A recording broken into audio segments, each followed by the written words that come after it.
গ্রীষ্মকালীন একটি পপুলার সবজি হচ্ছে পটল। আর আমি পার্সোনালি পটল এত পছন্দ করি যে এর খোসাগুলাও ফেলি না।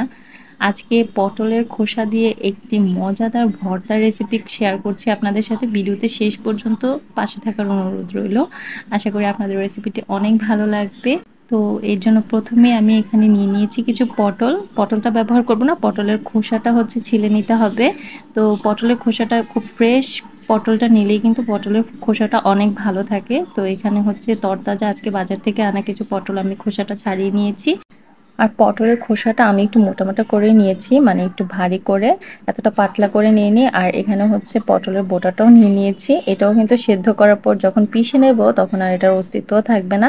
তো এটা শুদ্ধ নিয়ে নিতে হবে, কোনো সমস্যা নেই। ভালো করে পরিষ্কার করে ধুয়ে নিয়েছি। এবার হচ্ছে পানি দিয়ে লবণ দিয়ে সিদ্ধ করতে বসিয়ে দিব। আর এখানে একদম 100% সিদ্ধ করে নিতে হবে, যাতে শিলপাটা পেস্ট করা যায় বা ব্লেন্ডারে পেস্ট করা যায় এরকমভাবে। তো আমি এখানে শিলপাটায় বেটে নিয়েছি, আপনারা চাইলে কিন্তু ব্লেন্ডারে ব্লেন্ড করতে পারবেন, তাহলে একটু পানিটা বেশি হবে আর কি। তো শিলপাটায় বেটে নিলেই ভালো। তো ভর্তাটা করার জন্য আমি এখানে সরিষার তেল দিয়ে দিলাম একটা প্যানের মধ্যে। আর এই ভর্তাটা অবশ্যই সরিষার তেল দিয়ে করলেই বেশি মজা হয়। আর দিয়ে দিচ্ছি কিছু তেজপাতা আর আস্ত শুকনো মরিচ, কালিজিরা আর মেথির ফোড়ন দিয়ে এবার হচ্ছে তেলের মধ্যে একটু কিছুক্ষণ ভেজে নেব। ভালো একটা ফ্লেভার বের হওয়া পর্যন্ত ভেজে নিতে হবে। আর মরিচটা একটু কালার হবে। তারপর হচ্ছে বেশি পরিমাণে পেঁয়াজ কুচি দিয়ে দিচ্ছি। আর এই ভর্তাটা অবশ্যই পেঁয়াজ কুচিটা একটু বেশি ব্যবহার করতে হবে। তো পেঁয়াজ কুচিটাকে কিছুক্ষণ আমি ভেজে নিচ্ছি। এতটা ক্রিস্পি করে ভাজার কোনো প্রয়োজন নেই, একটু ব্রাউন কালার হলেই কিন্তু হবে।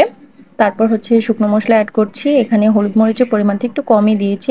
আর শুকনো মরিচ দেওয়ার কারণে কিন্তু এটা এমনিতেই ঝাল হবে। তো ধনিয়া গুঁড়া আর একটু চাট মশলা দিয়ে দিয়েছি এক্সট্রা স্বাদের জন্য। তারপর হচ্ছে মশলাটা একটু পানি দিয়ে আমি কিছুক্ষণ কষিয়ে নিচ্ছি।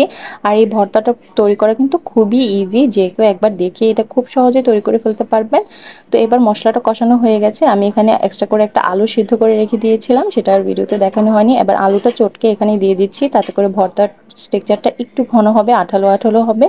এটাতে কিন্তু খেতে অনেকটাই ভালো লাগে।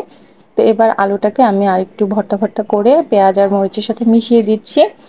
তো এই পর্যায়ে একটু আলুটা ভুনা হয়ে গেলে তারপরে হচ্ছে পটলের যে বাটাটা সেটা দিয়ে দিলাম, পটলের খোসা বাটা।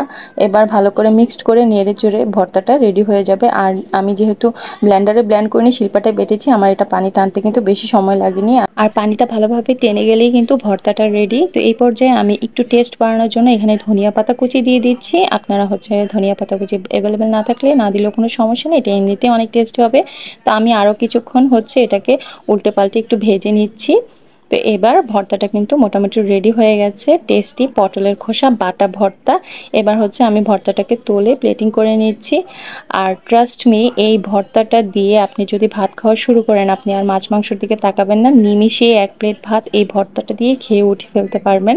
তো পটলের এই ভরপুর সিজনে এই ভর্তাটা একবার হলো এইভাবে রেসিপি ফলো করে ট্রাই করবেন। কেমন লেগেছে আমাকে কমেন্টে জানাতে কিন্তু ভুলবেন না। আর আমার আজকের ভিডিওটি ভালো লাগলে অবশ্যই একটা লাইক দিয়ে আমার চ্যানেলটা সাবস্ক্রাইব করে নেবেন, এরকম মজার মজার ভিডিও আরও দেখার জন্য। সবাই ততক্ষণ পর্যন্ত ভালো থাকবেন, দেখাবে অন্য কোনো ভিডিওতে। আল্লাহ হাফেজ।